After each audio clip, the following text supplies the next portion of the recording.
Actually এনেকুৱা হ'ব নালাগে মই সদায় ভগৱানৰ ওচৰত প্ৰাৰ্থনা কৰি ভগৱান এনেকুৱা হ'ব নালাগে মই ইমান ধনী নহয় মানে মই এই পৃথিৱীত যিমান গৰীব দুখী মানুহ আছে মানে সবকে মই সাহায্য কৰিব পাৰিম কিন্তু মই প্ৰাৰ্থনা কৰিব পাৰিম আৰু মই জানো মোৰ লগত মোৰ ভগৱান আপোনালোকে হয় মোৰ শ্ৰোতা আপোনালোকে অকণমান প্ৰাৰ্থনা কৰিব পাৰে যে পৃথিৱীতে যিমান দুখী মানুহ আছে সকলোৰ দুখটো অকণমান কমি যাওক সকলোৱে যেন ভালকৈ থাকিব পাৰে আৰু লগতে মই এটা অকণমান সৰু এটা এমাউণ্ট 10,000 এইটো মই আজি শ্ৰৱণৰ কাৰণে ৰাখিছোঁ কিয় ৰাখিছোঁ এইটো কোনো মাননি নহয় তেওঁ আহিছে বুলি পইচা দি আছোঁ এনেকুৱা নহয় আজি মোৰ লগত শ্ৰৱণদাৰ যি মুহূৰ্ত তেওঁতো তাতে চাবলৈ নোৱাৰে তেওঁ চাব নোৱাৰে কিন্তু আজিৰ এই মুহূৰ্তখন শ্ৰৱণদা তুমি মিঠাই খাই এইটো মানে মিঠা কৰি ৰাখিবা এই মুহূৰ্তটো আৰু ইয়াতে 10,000 আছে এইটো তোমাৰ কাৰণে তুমি এইটো ৰাখিবা আৰু তুমি কিবা কিবি মোৰ ভুল হ'লে মোক ক্ষমা কৰি দিবা আজি একেলগে তুমি আমি নাহৰ গাম একচুৱেলি মই বেছিকৈ ইমান কথা ক'ব পৰা অভিজ্ঞতা নহয় তথাপিও মই কওঁ মই যদি এই বাজনীজনীক এবাৰ দেখিব পাওঁ মোৰ মনটো বহুত ভাল লাগিব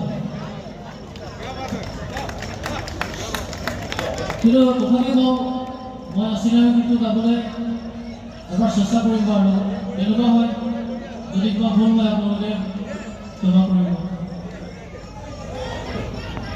শ্ৰৱণদাৰ বহুত আদৰি লৈছে তো আজি শ্ৰৱণদাৰ পৰ্বত নাহৰি শুনিম ময়ো শুনিম ময়ো গাম মই নাহৰ গাইছোঁ আমাৰ ৰাইজৰ ৰিকুৱেষ্টে মই গাইছোঁ তাৰমানে এনেকুৱা নহয় তুমি নাহৰ মানে গাব নোৱাৰো মই তুমি আকৌ নাহৰ গাম ৰাইজে গাবনে নাহৰ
জুবিন দা এনেকুৱা এটা মানুহ হয়, জুবিন দাৰ মানে কোনোবাক দুখ নিদিয়ে কেতিয়াও। আৰু এই ভিডিঅ'টো হয়তো এতিয়া ছ'চিয়েল মিডিয়াৰ জামানা, তো আপোনালোকে চাগে এই ভিডিঅ'খন পাই যাব, কোনোবাক আপোনালোকে পাই যাব। তো জুবিন দা আপোনাক মই ৰিকুৱেষ্ট কৰিছোঁ দাদা, আপুনি যদি ভিডিঅ'খন চাই থাকে শ্ৰৱণৰ লগত এবাৰ লগ পাব আপুনি, এইটো মই ৰিকুৱেষ্ট কৰিলোঁ আপোনাক আজি সজাই মঞ্চৰ পৰা, মঞ্চৰ পৰা এইটো ৰিকুৱেষ্ট কৰিলোঁ। আৰু কমিটিৰ সকলো সদস্যক আকৌ ধন্যবাদ জ্ঞাপন কৰিলোঁ। আপোনালোকে সুন্দৰ এটা মুহূৰ্ত আমাৰ